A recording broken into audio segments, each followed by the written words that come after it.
Assalamualaikum warahmatullahi wabarakatuh. Kondisi keimanan dalam hati manusia ini kerap menurun. Hal ini bisa menimpa siapa saja, tidak terkecuali ulama sekalipun. Hari ini Gapai Kemuliaan akan menyoroti soal keimanan yang sedang melemah dalam episode Saat Iman Kita Turun. Anda yang memiliki pertanyaan bisa Anda sampaikan melalui email yang tertera pada layar kaca Anda. Langsung saja kita bahas bersama Kiai Haji Muhammad Faiz. Selamat pagi, Assalamualaikum Kiai. Waalaikumsalam warahmatullahi wabarakatuh. Baik Kiai, saat ini kita banyak melihat orang itu hijrah. Nah, tapi untuk beristiqomah itu kadang-kadang berat. Ya. Nah, bagaimana apa yang harus kita lakukan di saat iman kita sedang turun alias futur? Iya, sebetulnya agama itu mengajarkan keseimbangan. Misalnya Allah berfirman, wabtaghi fima atakallahu daral akhirah wala tansa nasibaka minad dunya wa ahsin kama ahsanallahu ilaika. Kata Allah, dari semua yang kita miliki di dunia ini sebagai rahmat dan karunia Allah, carilah kampung akhirat. Saya punya uang, saya ingat bahwa uang ini bukan milik saya seutuhnya. Ini ada hak fakir miskin, saya sedekahkan. Ini ada anak yatim, ada orang yang membutuhkan pertolongan. Itu saya berikan kepada mereka. Tapi walatansa nasibaka minad dunya. Tapi ya saya perlulah makan sate kambing. Tapi ya jangan setiap hari. Perlulah saya misalnya tidur di kamar hotel yang bagus. Tetapi itu menjadi keseimbangan. Antara hak dan kewajiban berjalan, antara siang dan malam, antara panas dan dingin. Itu sudah menjadi ketentuan Allah. Oleh karena itu bicara tentang iman atau kebaikan yang naik dan turun itu wajar. Saya ingin membuka percakapan pagi ini dengan satu cerita. Ada sahabat Nabi yang namanya Handhalah, Handhalah bin Abi Amir. Sahabat Handhalah ini satu ketika nyender di di tiang masjid, Masjid Nabi. Sayyidina Abu Bakar itu lewat di samping Handhalah. Tiba-tiba Handhalah tuh bergumam, nafaqo Handhalah tuh. Handhalah hari ini jadi orang munafik. Sayyidina Abu Bakar tuh kaget. Loh, kok bisa seorang baik yang dia kenal, Sayyidina Handhalah yang rajin sholat, rajin ibadah, kok tiba-tiba ngaku orang munafik? Kaget berbalik. Mabika, kamu kenapa gitu loh? Kok bisa ngaku jadi orang munafik? Kata Handhalah, gimana nggak munafik? Pagi ini kita ngaji di depan Nabi. Kalau saya lagi duduk depan pengajian itu, bawaannya kata Handhalah, kepengen sholat nggak berhenti-berhenti. Kepengen puasa nggak putus-putus. Kepengen sedekah sebanyak-banyaknya. Kalau saya sedang ngaji di hadapan Nabi.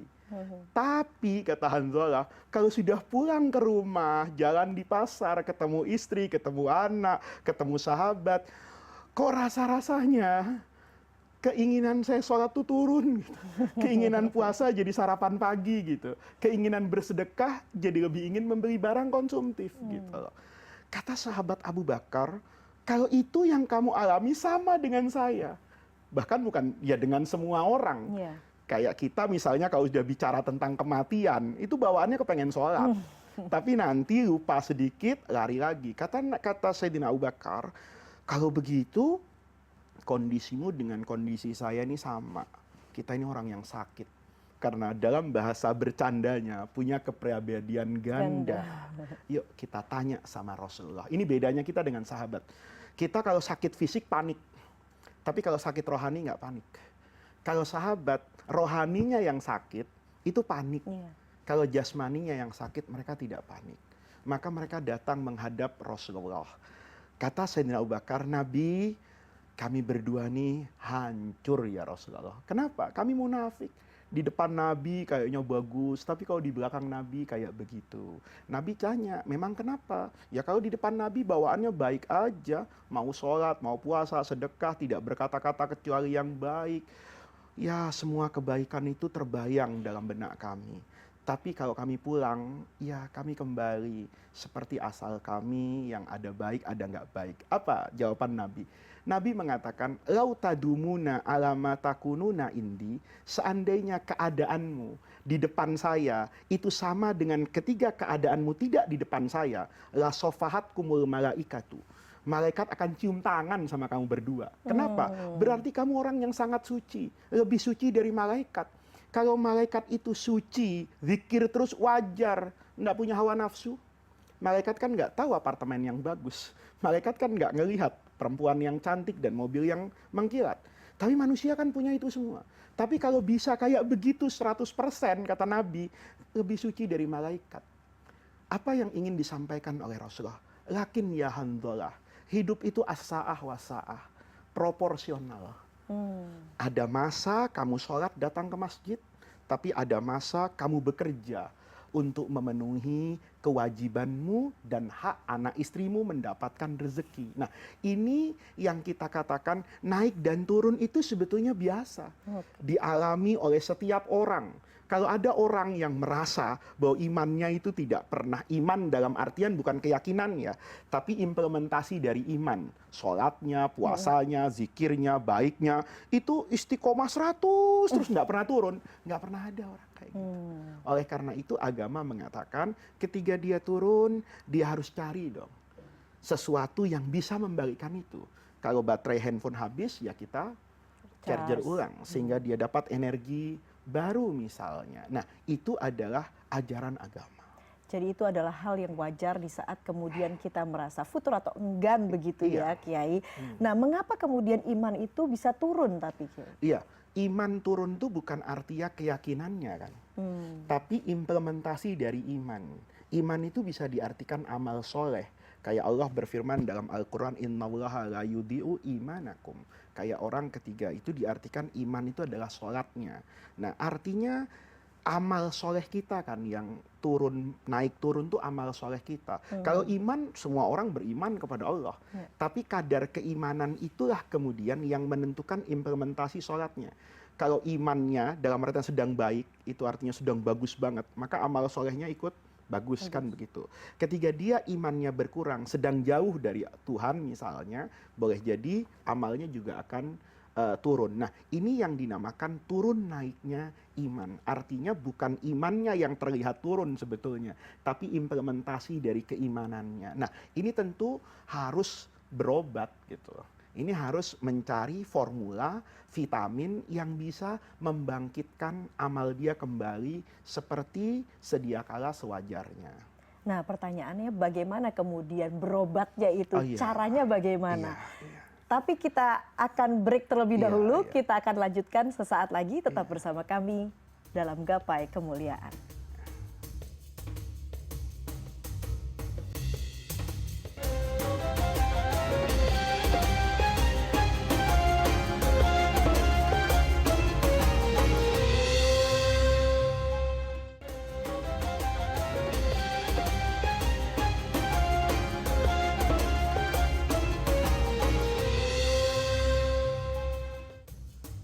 Ya, terima kasih Anda masih menyaksikan Gapai Kemuliaan dalam episode Saat Iman Kita Turun. Kita lanjutkan kembali pembahasan kita. Kiai, kalau tadi kita bahas bagaimana atau apa obat yang harus kita lakukan di saat iman kita sedang turun.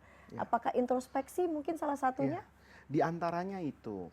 Tapi yang paling jitu, paling manjur, itu adalah mencari sarana yang bisa betul-betul mengingatkan dia akan hakikat hidup dan kehidupan.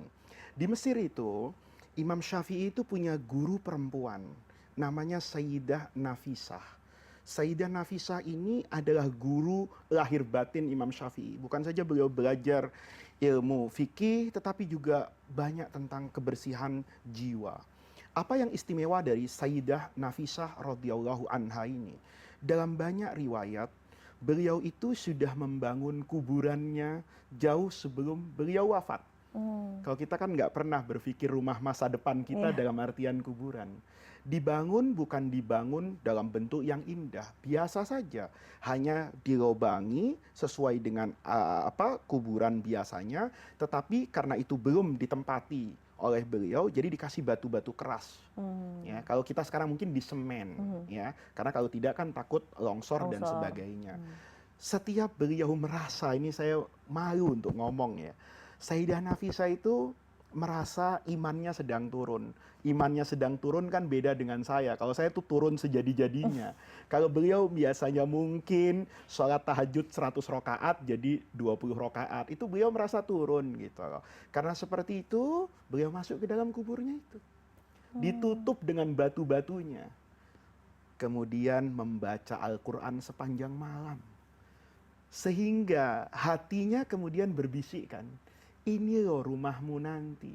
Dalam kesendirian, kesepian, kegelapan.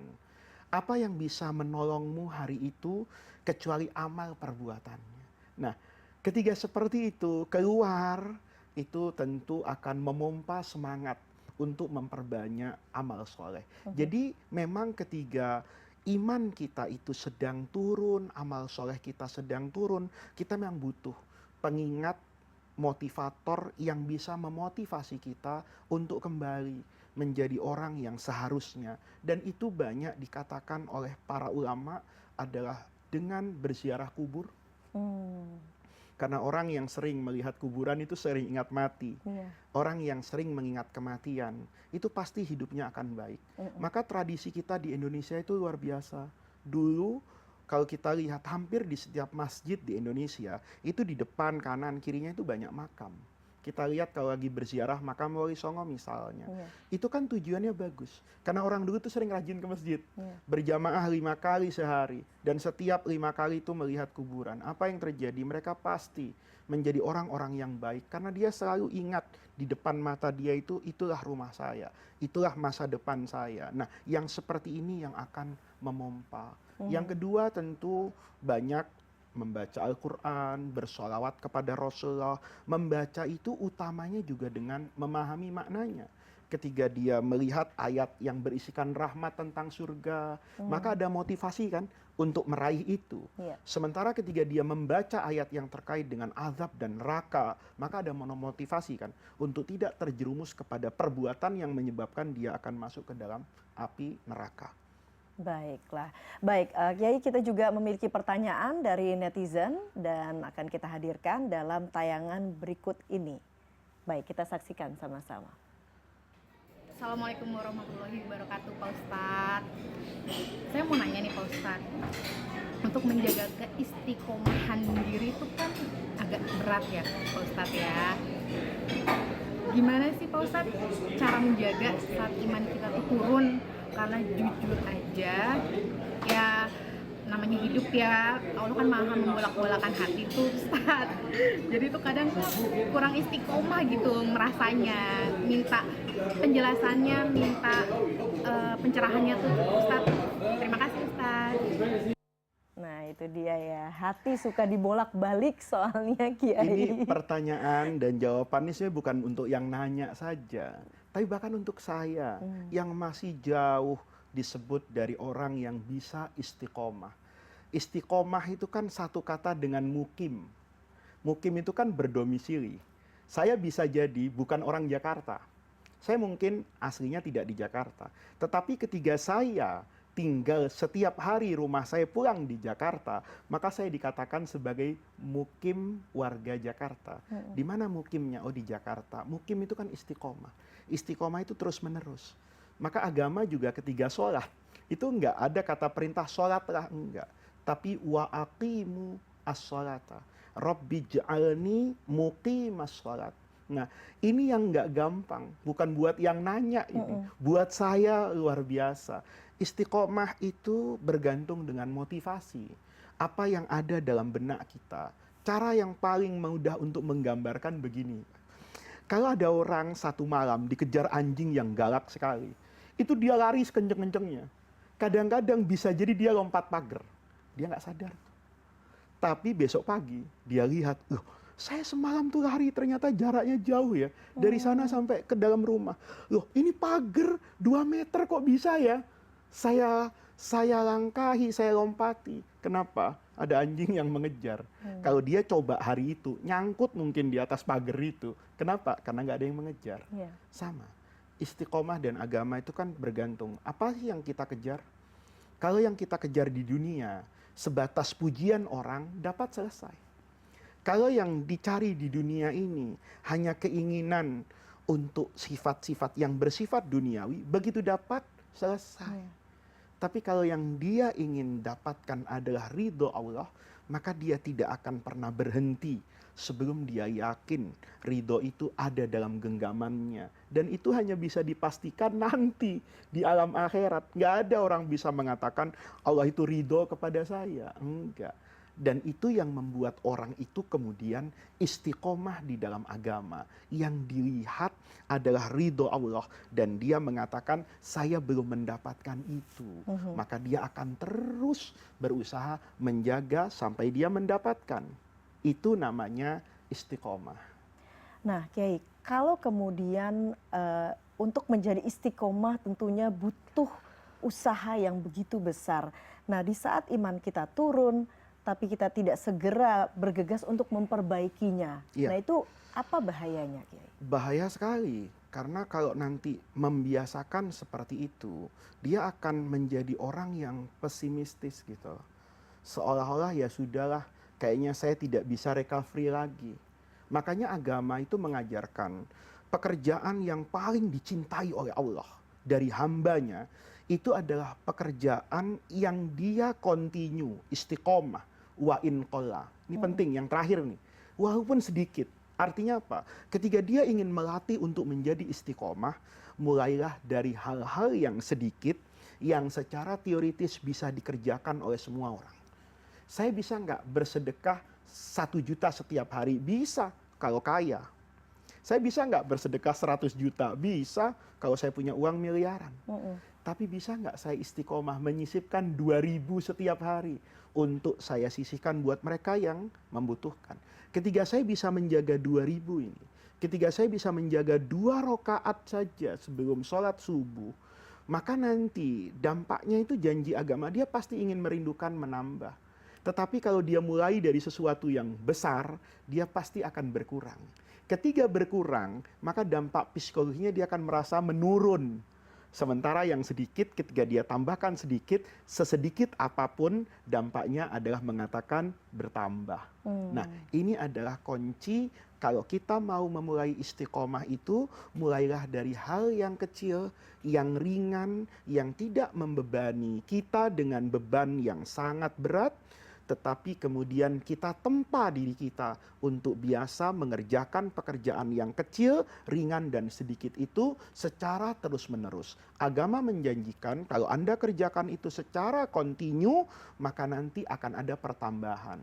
Tetapi yang dimulai dari yang besar, itu biasanya motivasinya bukan lagi agama. Maka ketika dia dapatkan itu, boleh jadi dia akan turun. Dan itu yang akan merusak kata-kata istiqomah itu sendiri. Baik, mulailah dari hal-hal yang kecil terlebih dahulu ya, Kiai. Baiklah, kita akan segera kembali, kita harus break terlebih dahulu. Kami akan kembali sesaat lagi, jangan kemana-mana, Gapai Kemuliaan akan kembali sesaat lagi.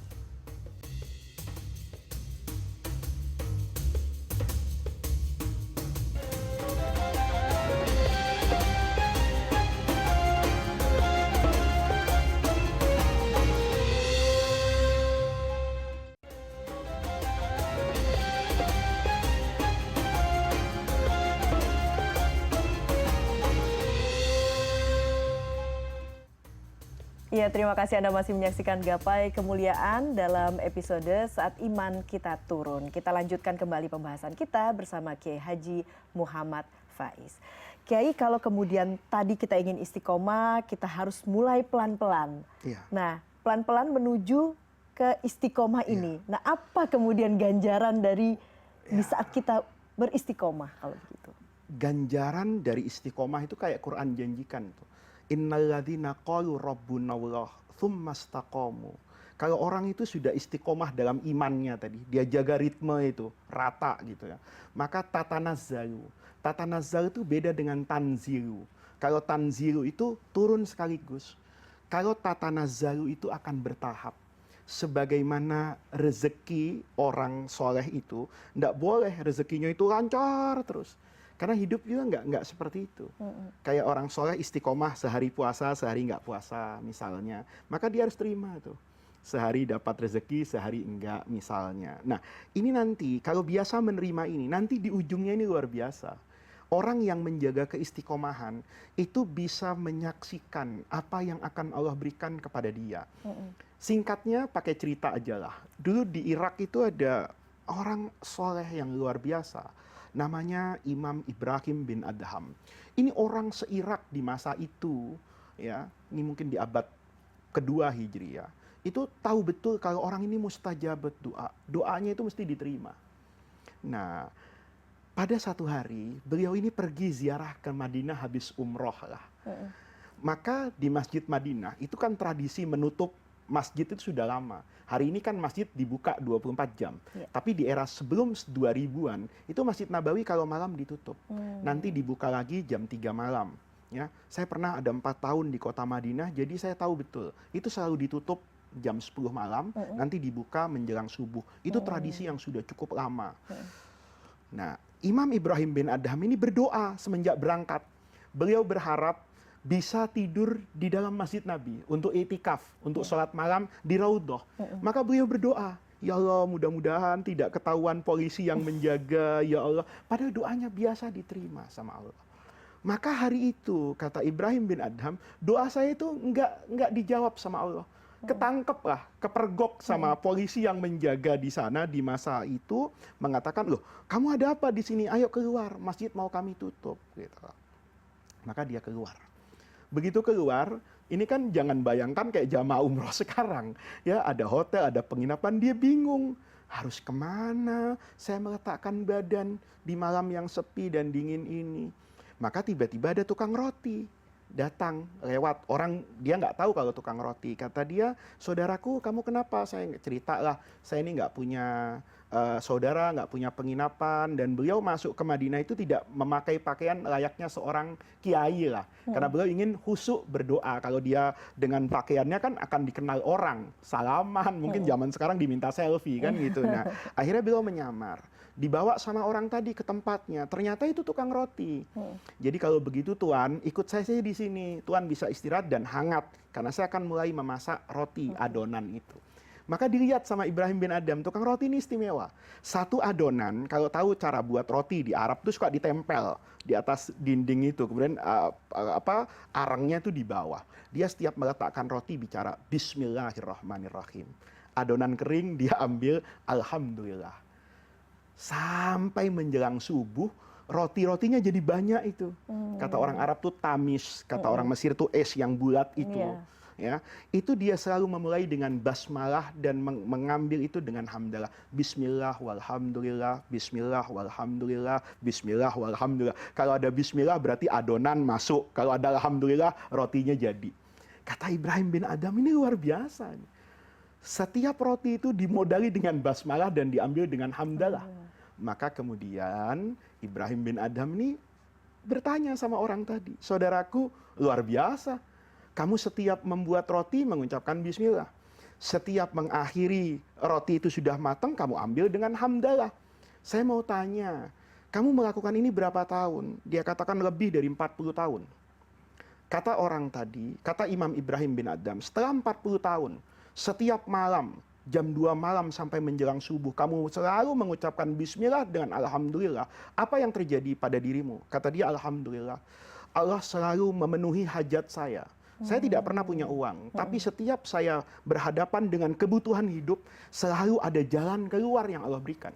Kecuali satu, kata tukang roti tadi. Apa itu, kata Ibrahim bin Adham? Saya ini sudah puluhan tahun bermimpi dan berkeinginan, bermohon kepada Allah untuk bertemu dengan orang soleh yang namanya Ibrahim bin Adham. Masya Allah. Ibrahim bin Adham itu kaget betul. Kata dia, itulah yang saya pahami. Doa saya yang puluhan tahun selalu didengar oleh Allah. Ternyata hari ini kalah dengan doanya tukang roti. Ibrahim bin Adham kan berdoa supaya bisa tahajud di masjid Nabi, dia tidak ditangkap oleh penjaga masjid dan disuruh keluar. Kalau doa itu didengar, maka tukang roti itu kan tidak akan bertemu dengan Ibrahim bin Adham. Tapi doa orang soleh yang luar biasa, yang kemasyhurannya pada masa itu, bahasa sekarang cetar membahana, ya viralnya kesolehan, itu bisa dikalahkan doanya oleh seorang tukang roti yang bukan orang alim, bukan keturunan siapa-siapa, tidak berbangsa, mungkin tidak berilmu, tetapi karena imannya selalu dia jaga secara istiqomah, tidak dengan bacaan Quran yang berjus-jus, tidak juga dengan zikir yang panjang, hanya bismillahi walhamdulillah. Dia kerjakan di sepertiga malam sepanjang 40 tahun, Allah kabulkan doanya. Jadi itu pentingnya kita menjaga ritme iman. Jangan pernah berkata Allah tidak menjawab doa kita, karena boleh jadi masa tunggunya belum selesai. Ya, Allah belum mengasah kesabaran kita. Tapi ketika kita menjaga istiqomah, kata Allah, kalau kamu istiqomah 40 tahun, saya ingin menjadikan cerita indah buat semua orang, bahwa doanya orang soleh sekali berimam besar Ibrahim bin Adham itu kalah dengan doanya seorang tukang roti yang sampai hari ini kita tidak pernah tahu siapa namanya. Insya Allah ya Kiai, kita semua akan menjadi orang-orang yang istiqomah. Bukan cuman yang nanya, bukan cuman yang bawa acara, bahkan untuk saya pribadi. Doa kita sepanjang waktu, mudah-mudahan bisa istiqomah pada kebaikan. Amin, amin. Baiklah, tidak terasa kita sudah sampai di penghujung program Gapai Kemuliaan. Sebagai penutup, seperti biasa, Kiai Haji Muhammad Faiz akan menyampaikan doa penutup. Silakan. Para pemirsa, mudah-mudahan Allah selalu memberi ilham kepada kita, menuntun hati dan pikiran kita untuk senantiasa istiqomah di jalan Allah. Mudah-mudahan Allah jadikan saya, Anda, kita semua, orang-orang yang kita cintai, anak keturunan kita, keluarga kita, menjadi orang-orang yang istiqomah. Istiqomah di dalam sholat, istiqomah di dalam puasa, istiqomah menjalankan semua perintah agama, dan mudah-mudahan istiqomah itu akan berbuah rahmat Allah yang turun kepada kita semua. Rabbana atina min ladunka rahmah wa hayyi lana min amrina rasyada. Allahumma la tahrimna khaira ma indaka li syarri ma indana. Mudah-mudahan Allah senantiasa membersamai kita semua. Amin ya rabbal alamin. Amin, amin ya rabbal alamin. Semoga Allah ijabah doa-doa kita. Dan usai sudah perjumpaan kita hari ini pemirsa, saya Eva Yunizar dan Ustadz Kiai Haji Muhammad Faiz undur diri. Sampai jumpa di Gapai Kemuliaan berikutnya.